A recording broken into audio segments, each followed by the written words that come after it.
system because you don't need a heat shield. Right. Well, maybe you need a heat shield to brake, I suppose. Probably actually, yeah. The moon's like hotter than it seems because it doesn't have an atmosphere. Right. So you can't use the atmosphere to brake. So. But if you have time, you can. I guess you probably have. Anyway, it's like. Yeah. Yeah. For landing on the moon, obviously you don't need flaps, don't need a heat shield, and you need very little thrust. Right. But you do need pretty big landing legs. Right. So in case one leg lands on a boulder and one lands on a crater, and you don't want to tip over. Right. So.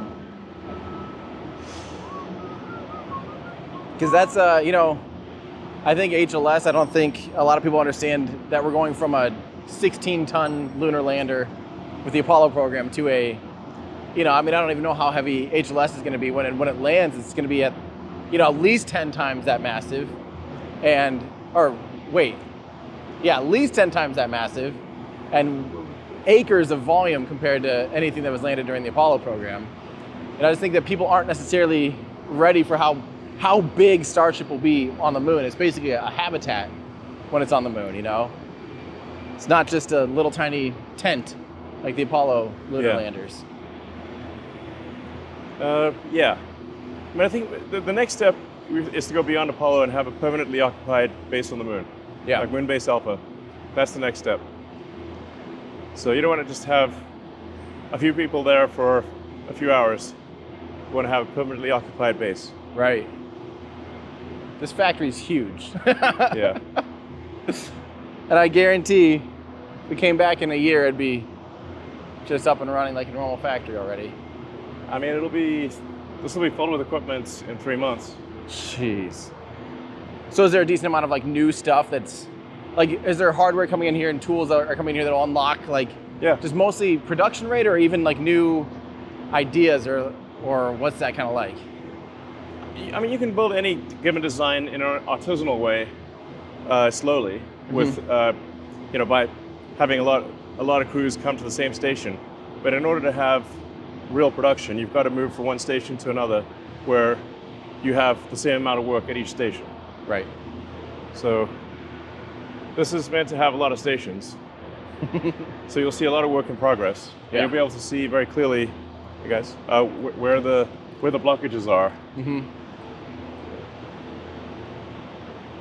And make changes to it then. Yeah. Jeez.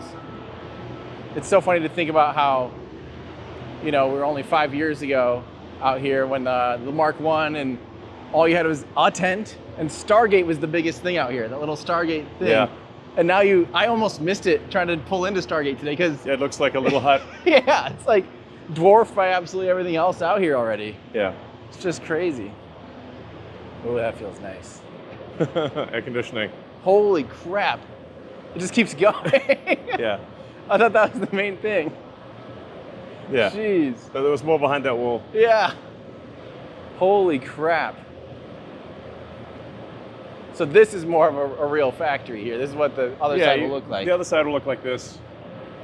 There we're obviously just checking each tile to make sure it's not cracked and it's well seated. How are you feeling about the way they're actually secured on there, the mounting point? Is that decent? We're continuing to iterate on the mounting point. I mean, it has 99% of the time it works well. So it's just a question of figuring out what are the 1% that have issues where it causes a tile to crack or some other problem. I always keep thinking one of the big challenges is that you can't access you can't access it from either side really. There's not a bolt you can screw on because you have... It's a snap-on. It has to be a snap-on. Yeah. Have you ever seen the furniture mountings where you have two pieces of wood joined together and then you spin a magnet on one end it spins the nut on? I've always wondered if something like that could be this applied. is basically, it snaps on and you pretty much have to break the tile to pull it off. Really? Yeah. That's meant to go on and stay on. Yeah. Well, and we still see, even on the parts that aren't tapered up, on the main body, we still see some horizontal seams. What's the deal with those seams? I know that was pretty bad. No, they don't really matter that much. They're just different sections of the nose cone. So, now, this is somewhat of a debate. You could wait until the whole nose cone is made, and then put the attachment points on at that point. So currently we put the tile attachment points on in sections. Okay. So that's why you've got a line. The horizontal line. Okay. Yeah. It's probably just a lot harder to, once it's all manufactured, it's just so massive, it'd be hard to put all the attachment points on. Is that kind of the problem? There's more than one way to skin a cat. This is just a cat getting skinned. Yeah. Yeah. Yeah. It's not to say that there is not a better way to do it. Yeah. There are. The first order of business is to get one way at all that works. Yep. Thereafter to optimize. Yep.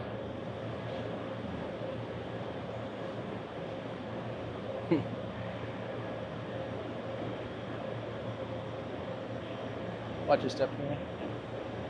I mean, there's still a lot of work we got to do here. Oh, that's cool looking.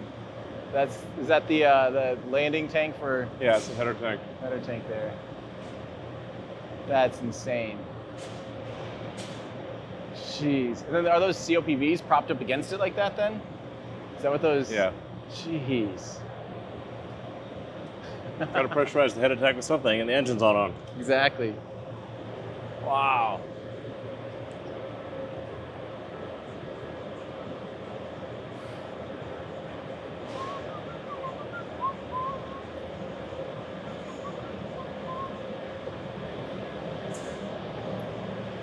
So the like the Pez door that we see on Starship now, do you think that's going to stick around, or is there still going to be like a chomper someday, or is it? Well, for the Starlink satellites, they're pretty flat, so The chomper makes sense. there's no point in having a giant fairing for Flat little. it's a giant flat pancake. Right. What did the door test go reasonably well on the last one, or because I think you guys aren't doing anything It had with some it. issues. Yeah. It's pretty rudimentary, of course, I assume. Yeah. But it's wild that you've got this sort of really quite sophisticated factory on a sandbar by the Rio Grande. Yeah. Yeah. It's like an alien spaceship landed. Right. Seriously. So are these thrusters here then? Yeah. Is that what these are?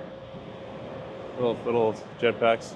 This will take the detailed stuff of the. That might run afoul of some ITAR stuff. Deal.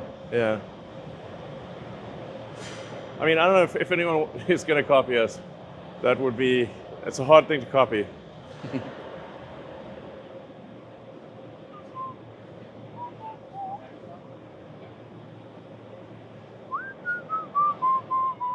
It's come a long way since 3 tons. Yeah, it sure has. I mean, everything's clean in this. There's no mud and dust. It's better when it has doors on it, yeah. I mean, everything used to have mud and dust Yes. and birds and things. There's always some finite mud and dust, but it's much smaller than... It's a long ways from I mean- Mark 1 on down. Yeah. Yeah.